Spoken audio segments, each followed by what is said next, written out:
Nagsimula ang serye sa pagpapaliwanag na mula pa noong araw ng pagbaliktad. Nagkaroon na ng digmaan laban sa mga demonyo na tumagal ng mahigit 100 taon na may hindi mabilang na pagkamatay ng mga sibilyan at karamihan sa lupain ay hindi na matitirhan. Sa wakas, naitulak na ang hukbo ng mga demonyo hanggang sa fog front na siyang kanilang huling linya ng depensa. Ito ang banal na lugar kung saan nakabaon ang mga armas na ECA at ang desperadong sitwasyon ay umaabot hanggang sa bundok Jekane. Ngunit kahit sa ganitong sitwasyon, may mga buhay na hindi nagbabago, tulad ng nakikita nating isang lalaki na binubugbog ng isa pang lalaki, na nagtatanong kung ang pagiging isang transcendent ba ay nangangahulugan ng lahat. Hindi sumasagot ang isa pang lalaki, kundi sinasabi lamang ang kanyang titulo, na Sentry, at ang kanyang pangalan, Gaite. Paulit-ulit siyang binubugbog ng lalaki, pero ang ginagawa lang ni Gaite ay sabihin ang kanyang posisyon at ang kanyang pangalan. Nagtanong ang lalaki kung ang mga transcendent ba ay dapat exempted sa kanilang mga tungkulin sa militar. Sumagot si Gaite ng hindi, at sinabi ng lalaki sa kanya na maraming tao ang nag-init ang dugo sa kanya dahil sa tingin nila ay wala siyang pakisama. At simula bukas, hindi siya dapat uminom ng tubig, magtanggal ng baluti, o kahit magpahinga sa kanyang susunod na pwesto. Kapag nahuli niya siyang nagpapabaya, papatayin niya ito. Huwag niyang iisiping kumain. Paggising niya, dapat ay nasa harapan na niya ito at tinipon na ang lahat sa kampo, at sasabihin sa kanya kung saan eksaktong pupunta. Makalipas ang ilang sandali, nakita natin si Gaite na nagigising sa kanyang kama, hindi na kalbo ngayon, na parang isang masamang panaginip lang ang lahat. Isang lalaki ang nagbukas ng kanyang kurtina, nagtatanong kung gising na ba siya sa wakas, pero nalaman din natin na nasa mid-rank na siya ngayon. At ang hukbo ng demonyo at ang Ali Federation ay nasa stalemate na sa loob ng mahigit 300 araw. Nagtataka siya kung bakit niya napapanaginipan ang kanyang mga araw bilang junior, sinasabing isang bangungot ang mga yon. Isinuot niya ang kanyang baluti at hinawakan ang kanyang espada, nagtatanong kung sino ang unang nagbantay sa rotation kahapon. Sinabi sa kanya ng isa pang mid-rank na nagngangalang Scully na si Maurice iyon mula sa Magic Division 2. Sabi ni Gaite, hindi talaga marunong sumuko ang duwending yon, at ang duty officer ngayon ay si Moy. Sinabihan niya itong huwag iwanan ang kanyang pwesto, pero pagbubukang liwayway, pumasok ito sa barracks na may sulo at ginising ang lahat. Kahit palampasin pa natin to ngayon, hindi ito palalampasin ng mga high rank. Sumang-ayon si Scully, at sinabi ni Gaite na dapat na lang siyang ilagay sa isang sulok para magmuni-muni dahil hindi na rin niya ito mapagtatakpan sa pagkakataong ito. Inutusan niya itong ibigay sa kanya ang enlistment roster, at nang maibigay na, binanggit nito na ayon sa kasulatan, maaaring sa batch na ito lilitaw ang transcendent, at dapat nilang suriing mabuti. Nalaman natin na ang mga transcendent ay may kaugnayan sa 1-0 maalamat na sandata na nakabaon sa Jekan Mountain Pass mula sa Haitan Ore, ang mga ECA weapon. Ang mga makakabunot sa mga ito ay ituturing na mga transcendent. At ayon sa dakilang propetang si Saint Bines, sa oras na magtipon ang 1-0 transcendent sa isang araw at oras, at tusukin ang puso ng Demon Lord na si Black Dragon, saka lang matatapos ang malupit na digmaang ito sa paraang hinihintay nilang lahat. Nagtanong si Gate kung krimen ba ang pagiging isang transcendent, sinasabing isa siyang espadatsin. Kaya bakit kailangan niyang suriin pati ang Dark Magic Division? Sinabi ni Scully sa kanya na wala silang magagawa tungkol dito dahil kulang sila sa tauhan. Ipinaliwanag niya na 2 sundalo pa lang ang nagtagumpay na bunutin ang isang EECA weapon at maging transcendent, at isa sa kanila ay siya, ang espadatsin, at ang mage na si Maurice. Nagtanong siya kung mapagkakatiwalaan ba nila ang sinabi ni Bind, at lumingon-lingon si Scully, natataranta na baka may makarinig sa kanya. Sabi niya, wala namang tao sa opisina, pero sabi nito, magkatugma ang kanilang mga enlistment date, kaya kailangan nilang maniwala. Pero kung sino man ang mapili sa pagkakataong ito, sana ay tratuhin siya ng maayos. Kahit pa isang transcendent ang mapili mula sa Dark Magic Division, ang squad leader nila ay si Aldring, kaya nakakaawa. Dahil mayroon siyang matinding inferiority complex tungkol sa mga transcendent. Pinag-isipan ito ni Gaite, kung paanong ang mga transcendent ay tumatanggap ng 3 beses na sahod, garantisadong posisyon pagkatapos ng gyera, at isang estatwa sa plaza, at sinabi niyang naintindihan niya kung bakit. Sinabi niya dito na pumili ng isang taong matibay ang loob, dahil may chismis na kapag nagkaroon pa ng isang deserter sa main front, hahatiin ang Central Unit at paghahati Haitian sa Southern at Eastern fronts. Tinawag niya itong tanga, nagtatanong kung siya ba ang pumipili ng transcendent, dahil ang sandata ang pumipili sa kanila. At kung malusob sila dito at mawala ang teritoryo, talo na rin silang lahat. Kaya wala na ring saysay. Tumawa siya, sinabing tama yon. Pagkatapos ay nakakita siya ng isang lalaki, nagtatanong kung bakit maaga ito ngayon. Sabi ni Gaite ay hindi niya alam, at sumaludo siya kay Aldring, at ganoon din ang ginawa ni Gaite. Pero binaliwala lang sila nito. Sabi niya, hindi ito ang unang beses na harap-harapang binaliwala ng gagong yon ang kanyang saludo, at sinabihan si Scully na oras na para magsimula. Medyo inis na nag-abala pa siya, sinabi niya, "Opo, sir." Tumayo sila sa harap ng buong grupo sa ibabaw ng isang entablado, habang nakikita natin ang Dark Magic Squad na handang subukang buhatin ang isang EEC weapon. Sabi niya, marahil dahil mga voluntaryo sila, pero punong-puno ang lugar na ito ng mga taong hindi karapat-dapat dahil halos matumba na sila. Pagkatapos ay inutusan niya silang lahat na tumayo ng tuwid, pero ilang tao lang ang sumigaw. Nagtanong siya kung nagpunta ba sila dito para mag-camping, at kung sa tingin nila ay ito ang ginintuang panahon kung saan maaari silang mamasyal kasama ang kanilang mga kaibigan. Sumigaw siya, sinasabi sa kanila na kailangan nilang doblehin, o di kaya triplehin ang lakas ng boses na naririnig niya. Sumigaw siya, nagtatanong kung ilang beses niyang sinabi. Sumigaw sila ng triple, at muli siyang sumigaw na tumayo sila ng tuwid habang nagsisigawan sila. Sinabi niya na sila ang mga voluntaryo para sa Leon Company Dark Mages Territory Training. Isa sa kanila ang bubunot ng isang EEC weapon na nakabaon sa bundok, at itatalaga bilang isang transcendent upang manatili sa unit na ito. Nagpasya siyang tingnan kung mayroong sinumang namumukod tangi, kaya nagsimula siyang magmasid sa buong grupo. Sinabi niya na kahit hindi sila mapili para sa elite unit, batay sa pagsasanay na matatanggap nila dito, ipapadala sila sa mga mahahalagang lokasyon. Nakita niya ang numero 7, na siyang may pinakamataas na ranggo sa mga aplikante, at sinabing mukha itong medyo inosente. Tapos nakita niya ang mukhang bangungot na nagdangalang sa niya, nagtataka kung ano ang problema ng taong to, dahil nakakatakot ang mga mata niya. Tapos nakita niya ang isang matabang baboy, sinasabing nakikilala niya pala ang pamilya nito. Ang mga Beckenburg ay naging isang tanyag na pamilya ng mga ngalakal noong panahon ng kapayapaan sa pamamagitan ng pagproseso ng heartworm at pagsusupply ng mga alahas sa pamilya ng hari. Sila ang pinakaprestihiyosong pamilya ng Dark Elf, ngunit kilala rin sa kanilang sikat na paternal bloodline dahil magkakamukha silang lahat. Pero halata niyang nasasaktan ang maliliit at matataba nitong daliri dahil kulay ube na ito sa sobrang sikip ng mga alahas. Pagkatapos ay sinabi niya sa kanilang lahat na ang instructor na nakatayo sa harap nila ay ang Vanguard at ang pinuno ng Decisive Battle Squad na bubuo sa isa 0-person Transcendent Strike Force at magkakasamang lalaban sa Final Dungeon. Nagulat silang lahat na isa siyang Transcendent, nagtatanong kung ang espada sa kanyang likod ay isang EEC weapon. Sa wakas, nakita na natin si Morris at sinasabihan niya silang lahat na ipasa pabalik ang mga flyer. Lumalabas na kagabi, napakalakas ng pagdumi niya kaya nagising si Moy at iyon ang ikinabaliw nito dahil iniwan niya ang kanyang pwesto para lang tumae. Isa rin siyang gnome. Sinabi niya sa kanila na kung hindi kasya ang kanilang uniforme, isulat ang sukat at papalitan ito o kung may iba pa sa listahan na kailangan nilang ipapalit. Minarkahan ni number 13 ang lahat ng item, at nakita niya ang matabang baboy, sinasabing isa ito sa mga problemadong sundalo na nabanggit ni Scully kanina. Nagsimula siyang mapabuntong hininga, at sinabi ni Gaete na hindi niya alam ang tungkol sa mga advanced rank, pero tiyak na nakikita niya ang mga basura at nagpa siyang salain sila ng maayos. Lumapit si Aldrin, sinasabing siya na ang bahala sa pagsasanay at pag-escort sa mga bagong recruit. Nagulat si Gaete dito, pero sinabihan niya itong sige lang. Habang ginagabayan sila ni Aldrin palayo, sinabi ni Scully na isa lang itong pakana para makumpiska ang magic scroll na ipinuslit. Sabi ni Gaete, dapat magkunwari na lang silang walang alam. Pagkatapos ay sinabihan niya ito na kailangan na niyang magpahinga dahil tapos na ang troop escort at sa wakas ay makakabawi na siya ng tulog. Sabi niya, salamat sa Diyos, dahil halos mamatay na siya sa pagod, nagtatanong kung pwede na ba talaga siyang umalis. Sabi niya, naman, sabay paalis sa kanya, pero nakita niya si Morris na takot at nagtanong kung anong problema.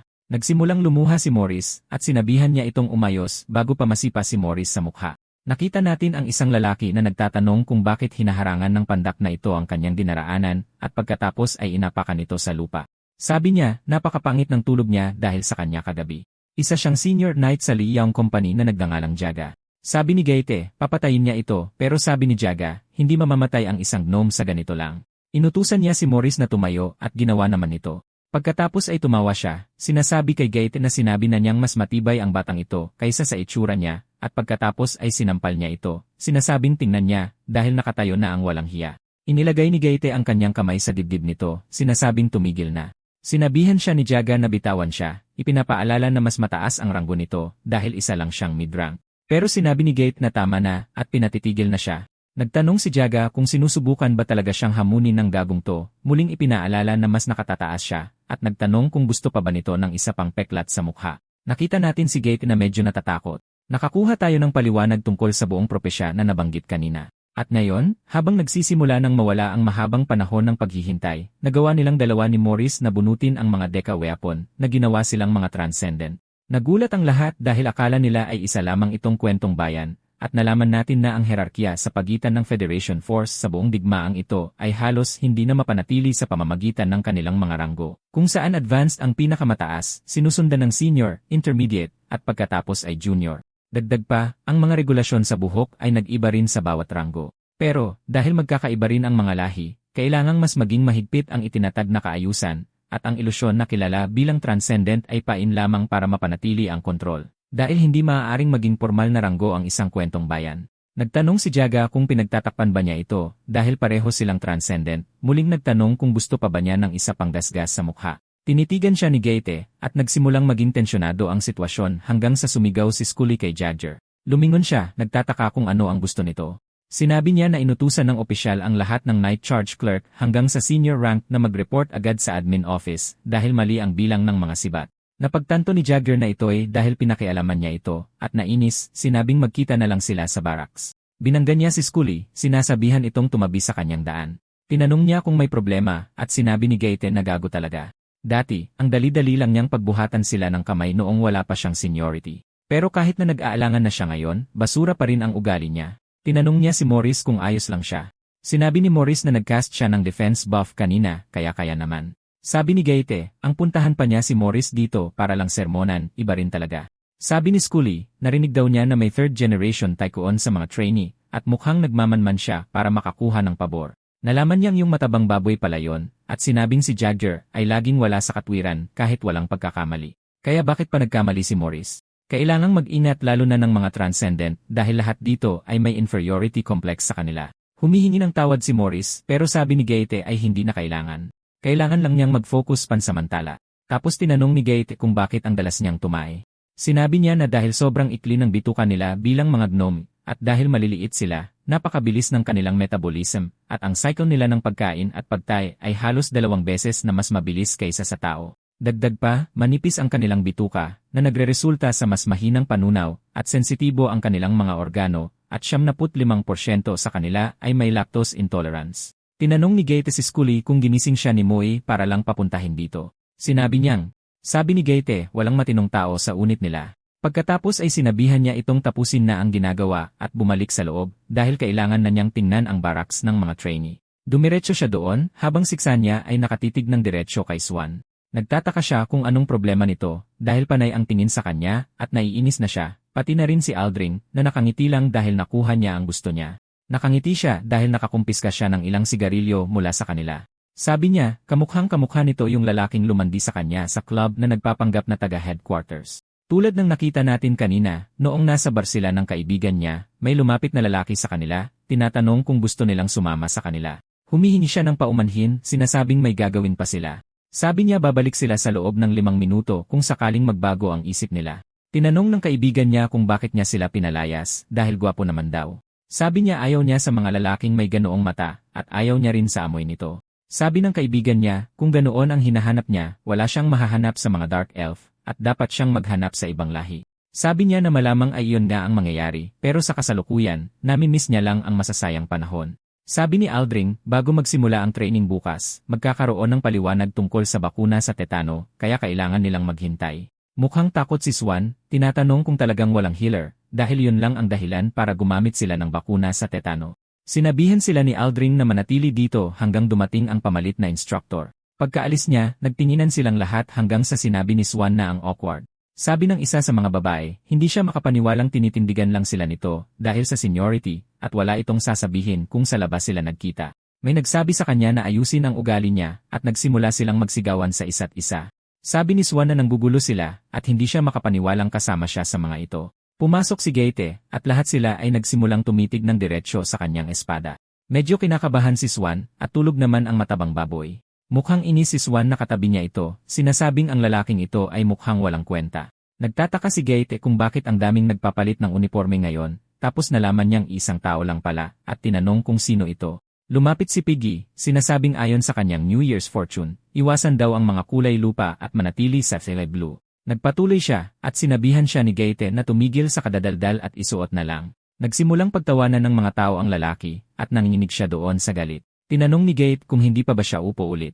Paulit-ulit niyang sinabi ang tigil bago siya sumigaw, natigilan daw ang paggaslight sa kanya. Naging tensyonado ang buong silid dahil sinisigawan niya ang kanyang superior at tiningnan nila siya na parang hindi makapaniwala. Sabi ni Swan, alam na niya mula pa sa simula na problemado ang lalaking ito, habang inuutusan sila ni Gaete na dumapa. Dumapa sila sa plant formation, at sinabi niyang papalampasin niya ito ngayon. Pero kung may magkamali ulit, ipapakita niya sa kanila ang tunay na impyerno habang nandito sila. Sumigaw sila habang ang baboy ay nagsisimula ng pagpawisan sa pagpapanatili lang ng kanyang posisyon. Halatang halata na dismayado siya. Kinabukasan, oras na para sa kanilang bakuna, at si Scully ang nagbibigay nito. Nagtataka ang mga tao kung bakit isang archer ang gumagawa nito, at sang-ayon ako. Nasaan ang mga healer? Pagkatapos ay sinabi ni Morris na nabakunahan na siya, pero tinanong kung kailangan ba talaga nilang gawin ito. Tinanong ni Gaete kung alam ba niya ang dahilan kung bakit may prosthetic leg ang trabahador sa mess hall kahit na isa siyang healer at elf. Sabi ni Morris, hindi niya alam. Sabi ni Gaete, noong labanan sa Po Beta, nabutas ang binti niya ng isang pamalong may kalawang na pako na iwinasiwas ng isang goblin. Akala niya ay malulunasan niya ito gamit ang healing spell, at ito ang nangyari sa kanya. Ang bilang ng mga taong namamatay agad dahil sa armas kumpara sa mga namamatay sa tetano dahil sa mga kalawang na sugat ay hindi gaanong nagkakaiba. Sabi ni Morris na nakakatakot iyon habang nakikita natin na nabakunahan na rin sila. Sabi ni Gaete, kahit ang archmage na si Bill Cross, na dalubhasa sa healing spells, ay hindi kailanman nagapi ang tetano sa huli. Pagkatapos ay nakarinig siya ng malakas na ingay, nagtataka kung bakit napakaingay. Tumatakbong lumapit si Scully, sinasabing nawawala si number 13. Nainis si Gaete na pagtantong ito ang matabang baboy noong isang araw. Sabi niya hindi naman ganoon karami ang mga recruit, tinanong kung hindi ba niya sila binabantayan, at kung hindi, sino ang nakatalaga dito. Sabi niya, si Jaga ang nagdala sa kanila dito mula sa barracks, at sinabi nitong na-delay ang schedule, kaya unahin muna ang pagbabakuna. Sinubukan niya itong sagutin pero sinabi nito na kapag inulit pa niya, papatayin siya. Sabi niya, ibig sabihin ay pumalpak si Jagger, at tinanong kung may nakakita kung saan nagpunta ang baboy. Nagtaas ng kamay siksa niya. Putya, akala ko lalaki. Sabi ni Swan, syempre, makikita nila dahil hindi naman sila pumipikit. Tapos tinanong ni Gaete siksa niya kung nakita niya ba talaga ito. Ginagamit niya ang kanyang abilidad, sinasabing ngayon ay paakyat siya sa bundok na yon sa likuran nila. Nagulat lang siya na kaya nitong makakita ng ganoon kalayo. Tumingin silang lahat doon, na pagtantong iyon ay isang decapon ridge, at naintindihan niya kung ano ang nangyayari. Dahil dito nakalagay ang mga deca weapon, nagsimulang umiyak si Piggy, sinasabing siya ang napili. He got boobs. Sabi niya, inihanda para sa kanya ang dark magic staff, at ganyan lang kumilos si Gaete dahil isa siyang transcendent. At lahat ng tumatawa sa kanya ay magsisisi rin, at patatahimikin niya silang lahat dahil siguradong tatanggapin siya nito. Sumigaw si Gaete, pinapatigil siya. Nagsimula siyang tumakbo papalapit. Sabi niya, kapag hinawakan niya iyon, maaari siyang maputulan ng braso, kaya umalis na siya agad doon. Sabi ni Piggy, kapag gumalaw siya, hahawakan niya ito. Natigilan si Gaete, pati na rin si Morris. Sabi ni Piggy, dahil pinigilan nito ang kanyang kasuotan, na isang murang paraan para pilitin siya at sirain ang kanyang loob sa harap ng lahat, siguro raw ay galit ito dahil hindi gumana ang plano niya sa kanya. Tinanong ni Gaete kung ano ang pinagsasabi nito at pinababalik na siya. Sinabihan siya ni Piggy na maging tapat. Nag-iingat ka lang sa paglitaw ng bagong transcendent na tagapagmana ng dakilang pamilyang Beckenberg. Sabi ni Gaete, hindi niya alam kung bakit iniisip nitong isa siyang transcendent, pero siya ang may pinakamababang basic score sa lahat ng recruit. Hindi man lang siya karapat-dapat maging isang ordinaryong sundalo. Sabi ni Morris na ang pisikal na kakayahan at mahika ng lalaking ito ay kapantay ng sa isang goblin. Sabi ni Gaete, kahit na makatanggap ng transcendent classification ang isang armas, hindi ito mailalabas ng walang warm-up, kaya bumalik na siya agad. Tinanong ni Piggy kung sinusubukan ba siyang ikumpara sa pamantayan ng mga karaniwang tao at na ang mga pambihirang tao ay madalas na tinatanggihan. At kahit pa, tadhana ng isang pinili na gabayan ang mga hangal na tulad niya sa tamang direksyon. At ngayon, bubunutin niya ang armas na ito at tatanggapin ang tadhanang ibinigay sa kanya. Sumigaw si Gaete, sinasabing huwag niyang gawin yon. Habang isang lilang aura ang nagsimulang lumabas mula sa armas, dumaan ito sa kanyang braso, na naging dahilan ng kanyang pagsigaw. Habang bumabalot ito sa kanya, bumagsak siya sa sahig. Parehong tumakbo papalapit si Gaete at Morris habang naglalaway siya at umiiyak. Sa tingin ko, wala na sa sarili si Kuya. Hindi masabi ni Morris kung isa siyang Orsi o isang elf. Sabi ni Gaete sa kanya na wala ng oras at kailangan nilang bumaba agad ng bundok. Sa paanan ng bundok, nakita natin si Aldring, sinasabi sa kanilang lahat na ang dark magic ay parang isang sumpa. Naglalapat ito ng mga debuff sa stamina, paningin, lakas ng isip at iba pa. At sa mga yon, ang bulaklak ng mga debuff ng dark magic. Magsasanay sila sa dark fog resistance ngayon. Ito ay isang napakakapaki-pakinabang na spell na nagpapabawas ng paningin, paghinga, at stamina. Pero dahil area of effect ito, tumatalab din ito sa mga kakampi. Kaya ang magkaroon ng resistance para dito ang layunin nila ngayon. Tumingin-tingin si Swan, hindi nakikita si Piggy, at sinabing dahil wala siya rito, mas makakahinga siya ng maluwag. Sinimulan ni Aldring na i-cast ang spell, sinasabihan silang lahat na tingnan ang kanilang mga scarf, at siguraduhing maayos ang pagkakalagay.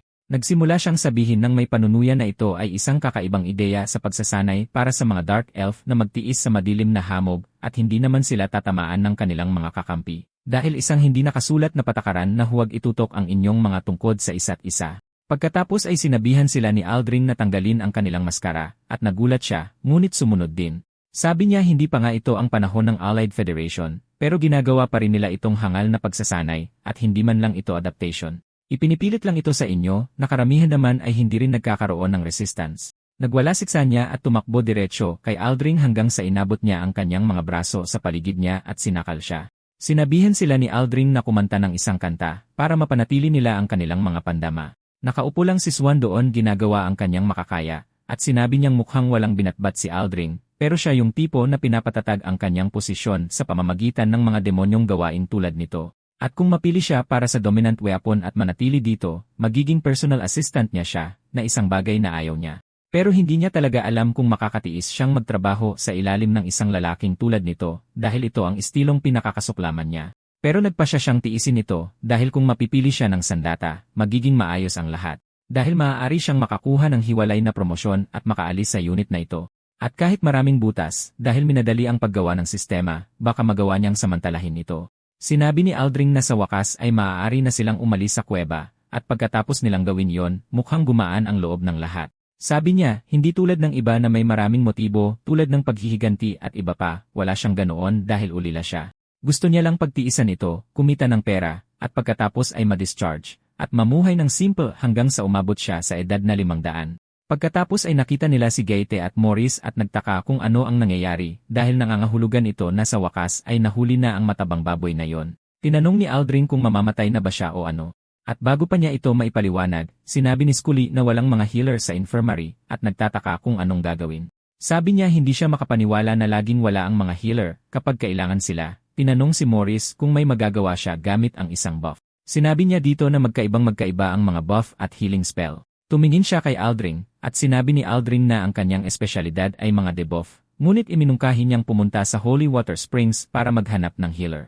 Nagtaas naman ng kamay si Swan, sinasabing sa tingin niya ay malulutas ito sa pamamagitan ng dark magic. Pareho silang naguluhan, at sinabi niya na tila may nakakabit na isinumpang nilalang na nagdudulot ng debuff. Mukhang isa itong tentakula. At kahit na ito ay nasa anyo ng enerhiyang mahika, ito ay isang nilalang pa rin, kaya dapat posible itong pahinain gamit ang isang debuff. Nagtanong si Aldrin kung paano nila gagamitin ang dark magic sa isang isinumpang nilalang, at sinabing dapat na siyang tumigil sa pagsasalita ng kalokohan.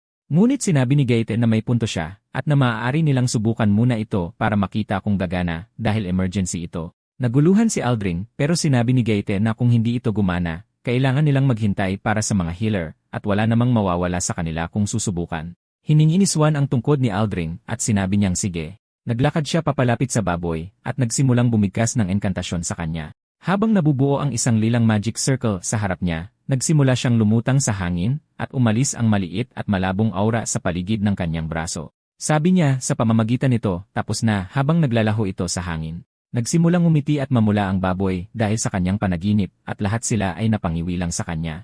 Gumaan ang loob ni Swan na gumana ito, at parehong napagtanto ni Gaete at Aldring na kapakipakinabang siya. Sa isang malayong lugar sa bundok, nakikita natin itong kakaibang demonyo na tinitingnan silang tatlo sa ilang mga tableta. Ngunit pabalik sa kastilyo, dumating ang isang karwahe, at sinabi ni Scully na dumating na ang mga pulis militar.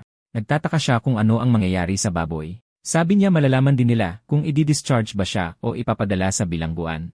Sabi niya, mukhang inakala niya talagang isa siyang transcendent, kahit na lumaki siya sa isang prestihiyosong pamilya.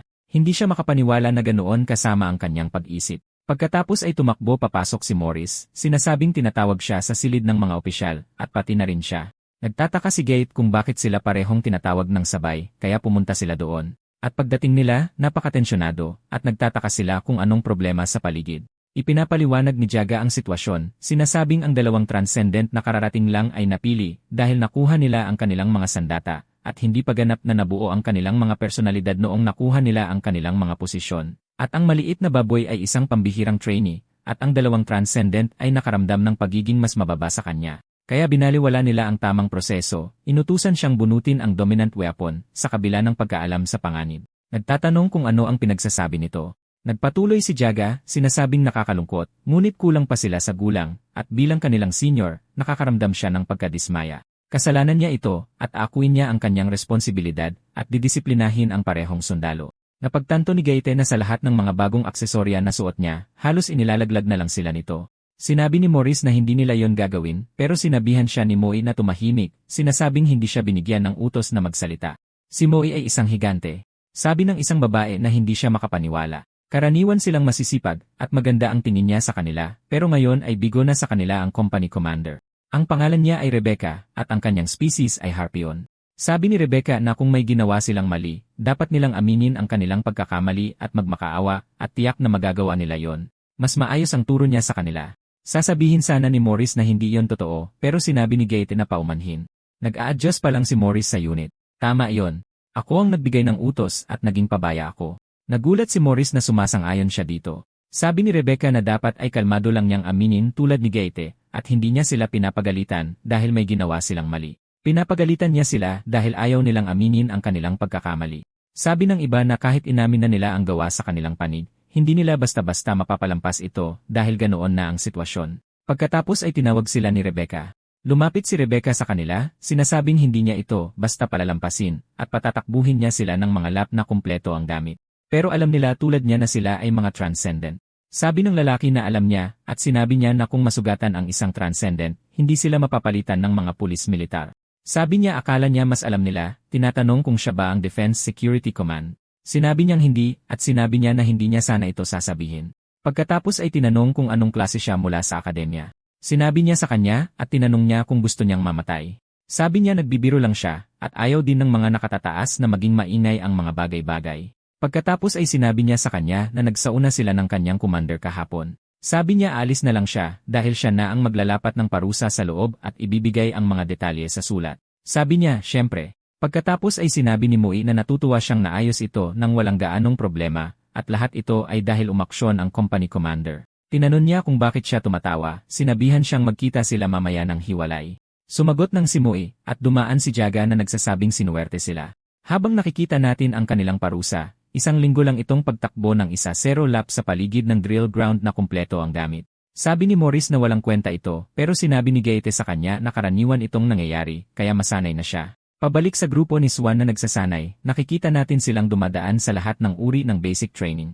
Mabilis na lumipas ang 5 linggo. Sabi niya naiinip siya dahil sa pag-a-adjust sa kapaligiran, at kahit papaano ay nakakahanap siya ng kasiyahan sa pagpapakintab ng kanyang sapatos. Ang 2 taong nag-away noong unang araw ay magkaibigan na ngayon. Sabi niya may isang bagay lang siyang hindi masanay-sanay, at iyon ay ang pesteng baboy na iyon, habang nakikita natin siyang humihilik. Sabi niya ang kabaitan ay nagiging isang sakuna, at dapat ay hinayaan na lang niyang mamatay siya noon. Sabi ni Jaga ipopost niya raw ang midterm evaluation record para makita nila. Nang gawin nila, nagulat siya dahil siya ang number 1, si Zanya ang number 2, pero ang baboy ang number 3, at wala naman siyang ginagawa.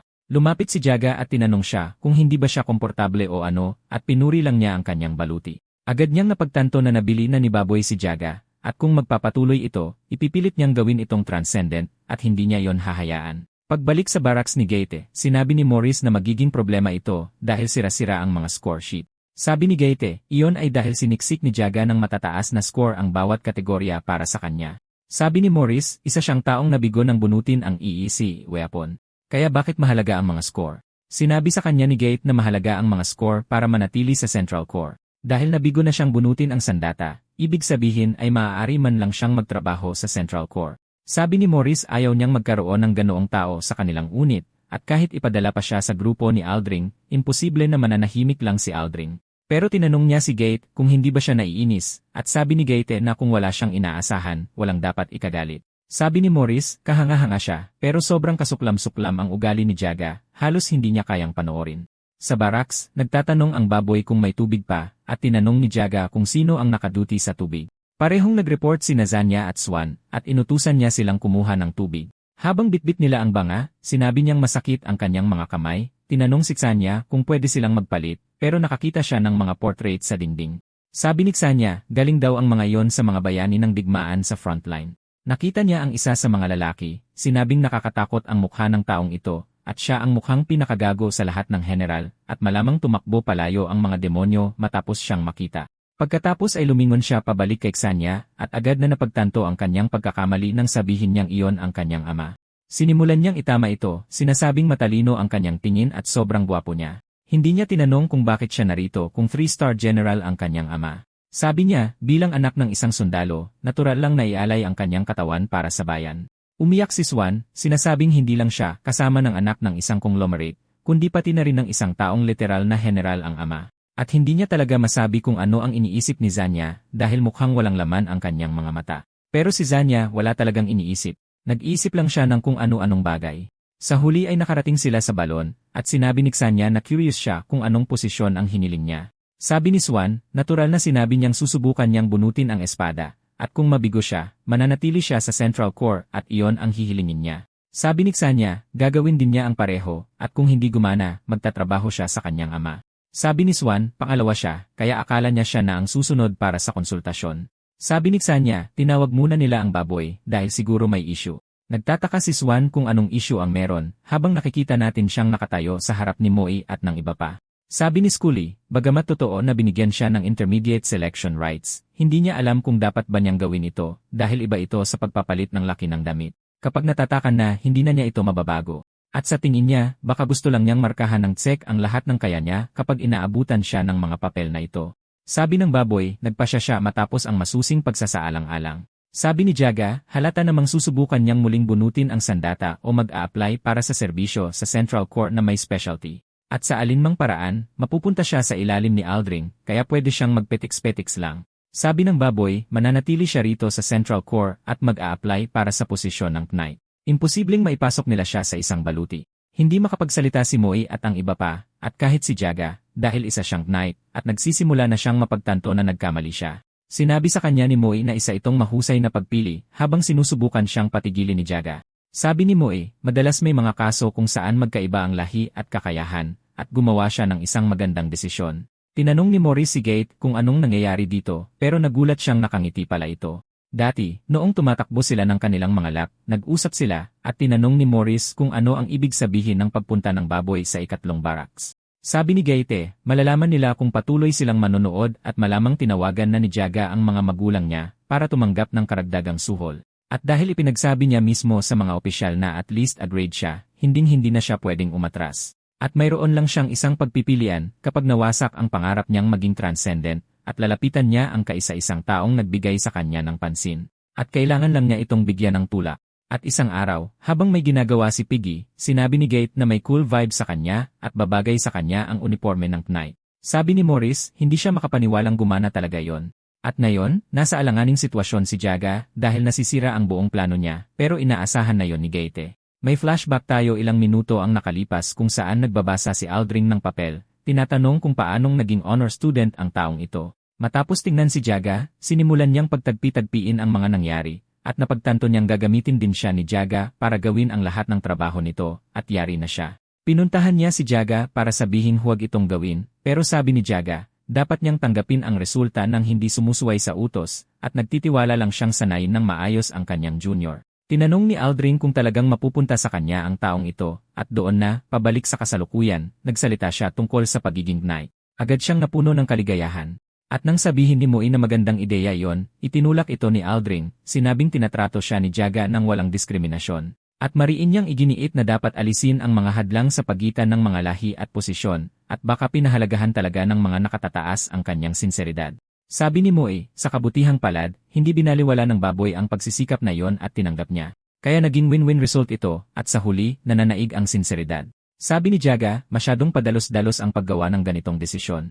Tinanong ni Aldring kung bakit bigla siyang nagbago ng tono, sinabing sigurado siyang hindi siya tumanggap ng suhol o ginalaw ang mga score, tapos ibinalik sa kanya ang mga sinabi niya tungkol sa pagtanggap ng resulta ng hindi sumusuway. Nainis si Jaga sa pang-aasar, pero wala siyang masabi sa harap ng mga opisyal, at wala siyang ideya na si Gate ang arkitekto ng buong sitwasyon. Siyempre, sabi ni Gate mayroon pa siyang isang huling galaw, at napagtanto ni Morris na ang totoong demonyo sa kanilang grupo ay si Gate pala. Balik sa training, nakikita natin ang isang maliit na parang ferret cheetah na tumatawag sa isang tao, habang nakikita natin ang grupo ng mga trainee na naglalakad sa gubat sa gabi. Napansin ni Deborah ang sa tingin niya ay isang kakaibang bato, at syempre, mukha itong mina, pero kinuha pa rin niya ito, sinasabing isa itong magandang souvenir. Samantala, si Jaga ay nasa kariton habang naglalakad si Gaete, sinasabing kapag nalagpasan na nila ang Tagaytay, tapos na sila, at dapat lang nilang titigan ang puwet ng taong nasa harap nila at huwag nang mag-isip, kung hindi ay bibigay ang kanilang mga binti. Sabi ni Swan, kapag tapos na ang lahat ng training, hindi na siya maglalakad kailanman. Nagpatuloy sila sa pagkanta at pagmartsa. At sa full gear march bilang huling ehersisyo, natapos na ang 6 na linggong basic training program. At sa wakas, oras na para bunutin nila ang mga sandata ng EECA. Inutusan ni Rebecca ang lahat na sumaludo sa watawat, at oras na para magsalita ang battalion commander. Tinanong ni Maurice kung ito na ba talaga ang ikatlong beses, pero sabi ni Gate kung isasama ang lahat ng bigong pagsubok, mahigit 100 na ngayon. Sabi ni Maurice kung tama ang kasulatan, dapat ay sakto itong matapos sa ika-10 round. Sabi ni Gate eksakto. Sabi ng commander, lahat ay nagsikap ng matagal. At mula sa sandaling ito, sisimulan na ng federasyon ang seremonya ng pagbunot para sa mga trainee. Pagkatapos ay sinabihan sila ni Gaete na humakbang pasulong kapag tinawag ang kanilang mga pangalan, at tinawag niya si Nazania at Swan na lumapit, sinabihang mag-warm up. Nagsimula silang maglabas ng aura. Sabi ni Rebecca, siksa niya ang unang susubok, inutusan siyang bunutin ito. Humihingi ng paumanhin siksa niya kay Swan, sinasabing siya ang bubunot ng sandata, at bagamat hindi ito mabubunot sa ordinaryong paraan, sa pamamagitan lamang ng kanyang purong lakas ng kalamnan, walang kwenta ang mga alamat. Tinanong ni Scully kung paanong naging babae yon, dahil sa kanyang kalamnan at laki, para siyang ogre. Sabi ni Gaete, halatang sinusubukan niyang bunutin ito gamit ang purong lakas, at kinakabahan si Swan, iniisip kung hahayaan siyang manalo ng kanyang genetics. Sinimulan niyang subukang gawin ang isang sumo deadlift sa sandata, at malapad siyang umiti, sinasabi sa kanyang ama na oras na. Hindi ito gumalaw kahit kaunti, at nagtanong siya kung mayroon bang pala o piko, at sinabihan siya ni Gaete na bumaba na. Susunod si Swan, na nangunguna sa kanyang klase ayon sa score, at mukhang kinakabahan ang ibang mga estudyante. Sabi ni Rebecca, sa ngalan ng kasulatan, inuutusan niya siyang bunutin ang sandata. Tumingin si Swan dito at hinawakan ito. Habang mukhang balisa si Maurice, sinabi niya sa sarili na gagawin niya ito. Pero gaano man siya magpumilit, hindi ito gumalaw, at napagtanto nilang kahit si Swan ay hindi ito mabunot, at baka ito ang unang pagkakataon na nagkamali ang kasulatan. Sabi niya baka nagkamali siya ng kalkula, at hindi na siya kasing talas ng dati, pero madali lang sumuko. Pero nang subukan niyang bumitaw, hindi niya magawa, at nagtaka siya kung anong mali bago ito nagsimulang maglabas ng isang marahas na pulang aura. Tumingin siya sa paligid, nalilito, habang ang lahat ay nagtatanong kung bakit siya nakatayo lang doon. Napagtanto ni Gaete at Maurice na nakilala na niya ang Crimson Cloud Spirit. Tinawag siya nitong malabo, sinabing hindi tulad ng dati nitong amo, wala siyang kahit katiting na ambisyon. Sa kabila ng kanyang talino at malaking kakayahan, wala siyang ginawa kundi magbasa ng mga bastos na nobela at ginugol ang kanyang linggo sa pag-inom palagi. Patuloy itong nagsasalita tungkol sa kanyang nakaraan, at tinanong niya kung bakit nito inilalabas ang lahat ng ito, dahil wala pa siyang 100 noon, at tinatanong kung ganoon ba talaga siya hindi karapat-dapat. Pero sabi ng espiritu, ipagkakaloob nito sa kanya ang pitch black dew.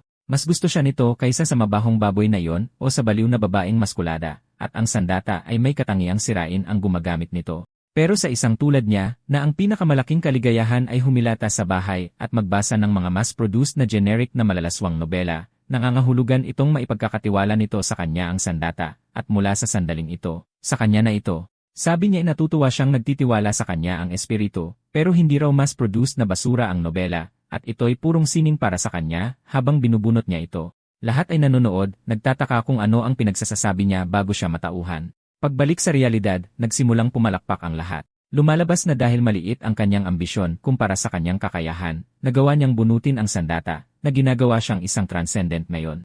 Gayunpaman, ang paglitaw ng unang babaeng transcendent ay nagdulot ng inggit sa maraming kababaihan na nagawa niya talaga ito. Nakikita natin ang dalawang babae na tila naiinis sa buong pangyayari, nanonood sa gilid, at si Xenia ay lumuha pa, binabati siya. Pero biglang may nagbago, at naramdaman niya ito nang may maramdaman siyang isang napakasamang pangitain sa malayo. Ginamit niya ang kanyang kakayahan dito. At nang gawin niya ito, ang nakita niya ay ang demonyo mula kanina at marami pang iba na kasama nito.